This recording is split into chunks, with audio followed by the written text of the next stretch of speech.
мемлекет басшысының наурыз айынан бергі атқарған жұмысы жалпы халықтың көз алдында. Президент көптеген халықаралық кездесулер өткізді, өңірлерді аралады, шетелдерге ресми мемлекеттік сапарлармен барып қайтты және бірқатар халықаралық жиындарға қатысу үшін шетелдерде жұмыс сапарымен болды. Маңызды келіссөздер жүргізді. 20 наурызынан бері мемлекет басшысы 45 заңға, 226 жарлыққа, 68 өкімге қол қойды. Президенттің қатысуымен өткен жиындар бойынша 49 хаттама толтырылды.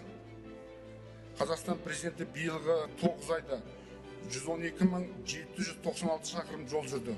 Оған 181 сағат 36 минут уақыт кеткен. Бүгінгі дейін президенттің төрағалығымен ұлттық кеңестің 2 отырысы өтті. Өздеріңіз жақсы білесіздер. 20 желтоқсан күні өткен 2-ші отырысында кеңес мүшелерінің ұсынысы негізінде қоғамдағы бірқатар өзекті мәселелер бойынша нақты шешімдер қабылданды. Қазіргі таңда бұл шешімдерді сырттағы бақылаушы елдерде жоғары бағалап отырғанын көріп біліп отырмыз.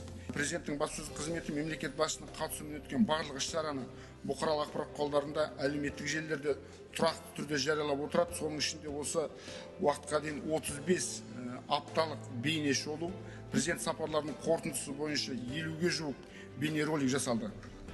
Қасым-Жомарт Кемелұлы бұқаралық ақпарат құралдарына жарық көрген мақалаларды күнделікті еліміздің тыныс-тіршілігімен өзі оқып танысып отырады. Барлық газетін біз кіргіземіз, барлығын біледі. Өздеріңіз де көрдіңіздер, талай рет бұрыштама соғып, сол бойынша тапсырма да беріп жатады.